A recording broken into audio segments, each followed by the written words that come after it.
Hey, it's Luke here, and in today's video I thought we would take a trip down memory lane and have a look at that old high mileage Astra that I used to have.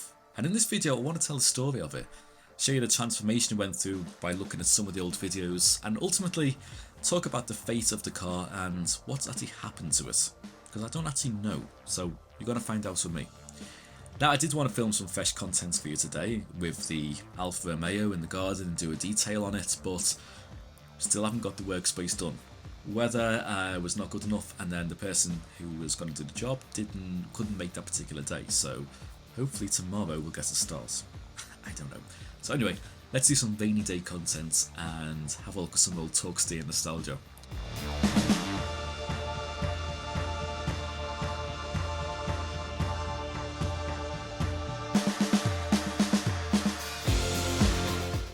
So this old Astra, it belonged to my dad, and it was a 2001 Mk4 Astra LS Eco 4.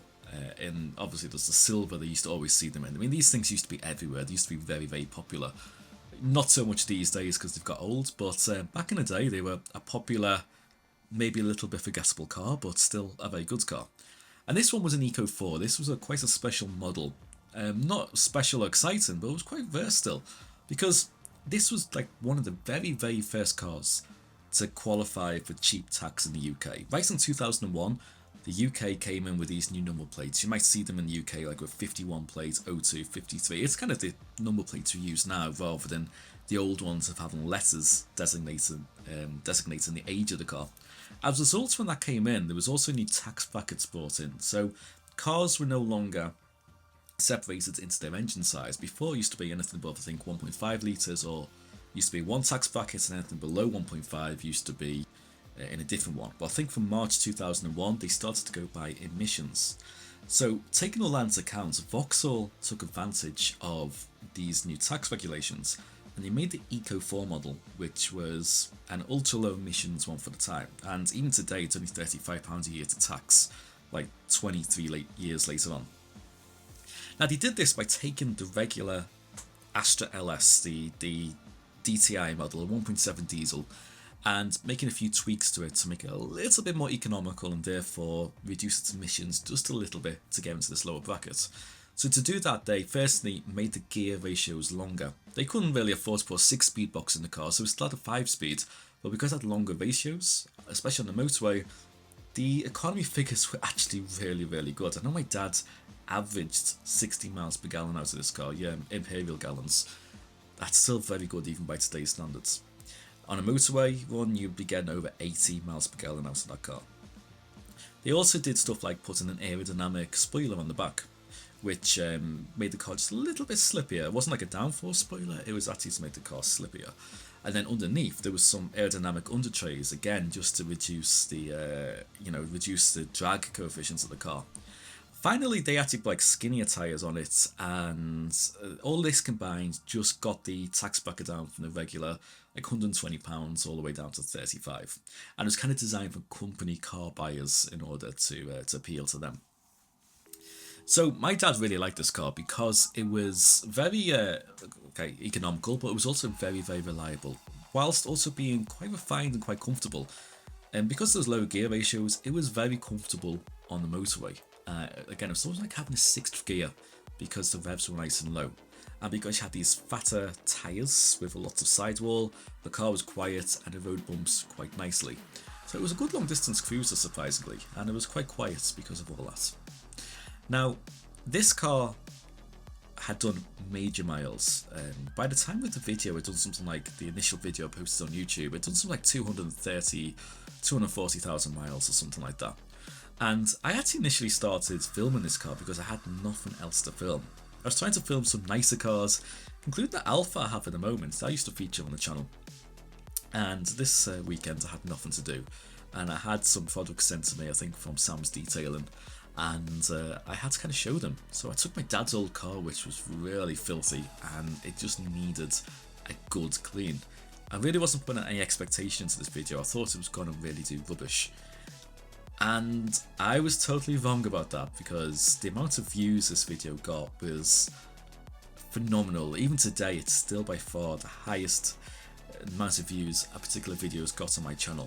The first one got over 1.5 million views, I think, and then combine all the ones after that in succession, they got lots and lots of extra views as well. So we took millions of views on this old car, and as a result it took my channel from, I think, something like 700 subscribers all the way to like 10,000 in a matter of a couple of weeks. The growth was phenomenal, and I couldn't believe like how the channel took off at that time. I really wish that would happen again.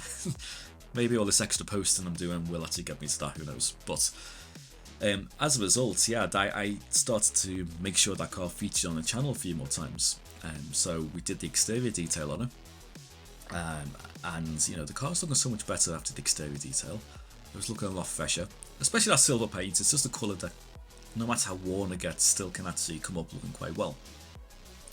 And then after that, we went on to do the interior detail, because again, like on the video of the interior detail, the car had just been, I think, all the way to Wales and back on a trip to the seaside. So it was actually really dirty inside. It was full of sand. The dogs had been in it. You can imagine what the interior was like. So at that point, I was like, that's going to make a good video as well. And as a result, it got quite a few views. I think it got a few 100,000 views anyway. And then I thought, why not stop there? Like, let's do the engine bay as well, because under there was filthy. So literally by the time we did that, while it still belonged to my dad, it had the exterior cleaned and made nicer, the interior was done, and the engine bay was done as well. So it was looking a lot fresher for itself. Fast forward a couple of years, and the car's starting to get a little bit tired. I mean, it wasn't exactly a spring chicken at that point before it, but it was starting to get on a little bit, and my dad was then looking to just get something a little bit newer. What the car kept doing at that time was blowing hoses off, because I think at one point oil had gone to the cooling system and been repaired. But the problem was, because I think these Astras sometimes had head gasket failures. This one seemed alright when I owned it, but it had a failure in the past, and what happened is that oil had gone to the hoses, and over time it just made them a bit hard and brittle, and because of the age of the car, they kept flying off, and my dad literally did not want to spend a couple of £100 fixing it. He was in that much of a cheap state of mind that it was like, it's just not worth doing. So when he come to the point of he was going to scrap the car, I just literally give him the scrap value of it. I mean, he said I could have the car for nothing, but I thought I'd at least give him scrap value, so I got the car for £80, and it was a good car to me. I had it for a few years, and it was never my main car, but it was always a great backup, especially because that cheap tax. That's the thing, it was cheap to keep there for the year, especially if you got trade insurance, so you weren't paying really insurance costs. You were literally just paying the MOT at £40 a year and £30 to tax it, so the car was like costing me less than £100 a year to sit there as a backup car. So that was like very reasonable to have at that point. And I really just well, I didn't make the most of it on YouTube, to be honest. I only realised I posted about 3 videos using that car once I owned it. Because obviously things had happened to me at that point. I had some, well, obviously if you've been watching the channel, you know I was diagnosed with thyroid cancer about 4 or 5 years ago. And it was about the time I had just got that car, so my YouTube channel kind of just disappeared for a while. It's probably never recovered fully since. I'm trying really hard to get the channel back up at the moment, and if you're new to the channel, I'm fine, by the way, all clear for a few years. But yeah, the car never quite got the attention it deserved. But I did do some stuff to it as I owned it, and those videos did perform relatively well. So really, I just kind of wanted to make the car look even cosmetically better. The first thing was the lights. The lights are very, very faded, so I give them a good going over, did it properly, did the you know, sanded it, clear coated it, buffed it all up, and the lights look phenomenal to the front, so that made a massive difference. And then I actually managed to go to the scrapyard and buy loads of things for £50, because that was the beauty of these cars. You could get stuff for them from the scrapyard for next to nothing.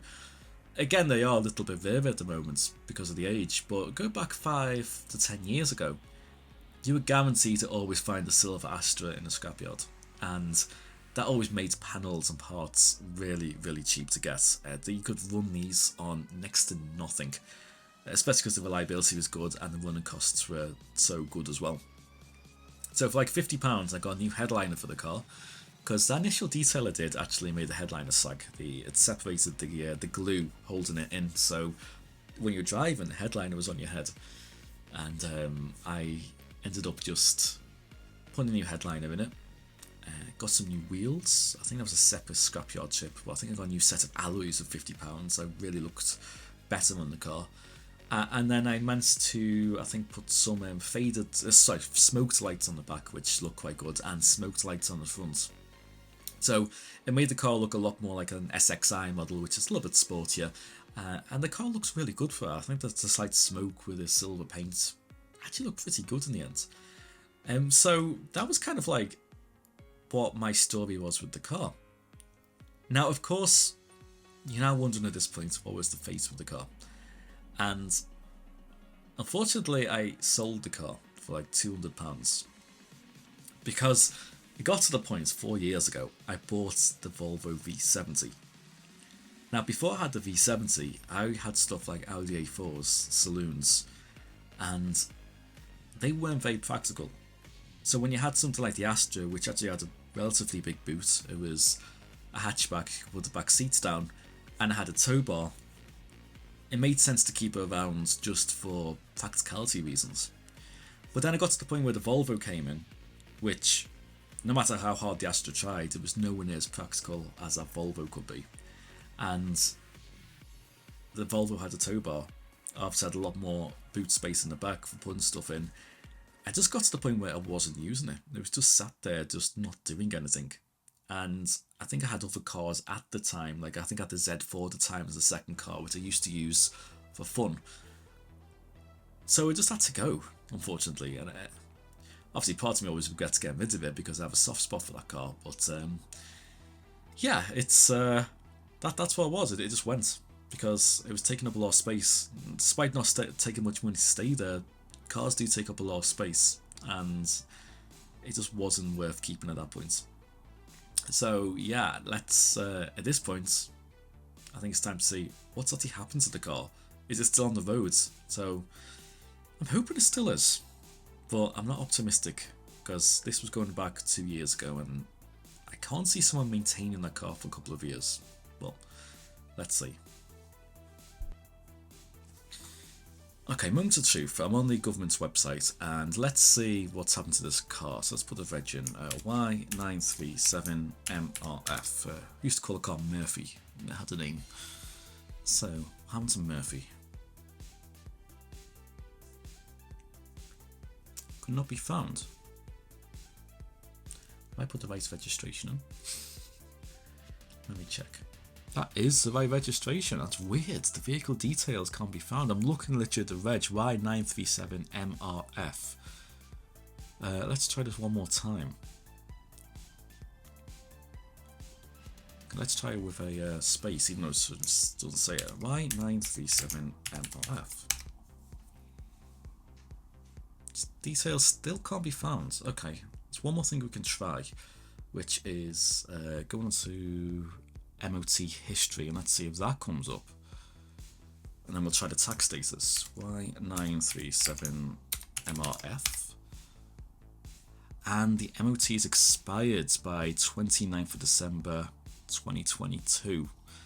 So unfortunately it looks like the car's not on the road, which I'm guessing means it was scrapped, which is a bit of a shame really. It's sad, but it was also kind of expected.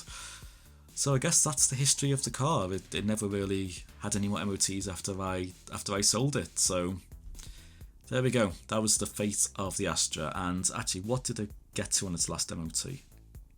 284,000 miles. So sadly, it never hit that 300,000 mile mark. And I always wanted to get to 300,000 miles, but it doesn't look like that's going to happen.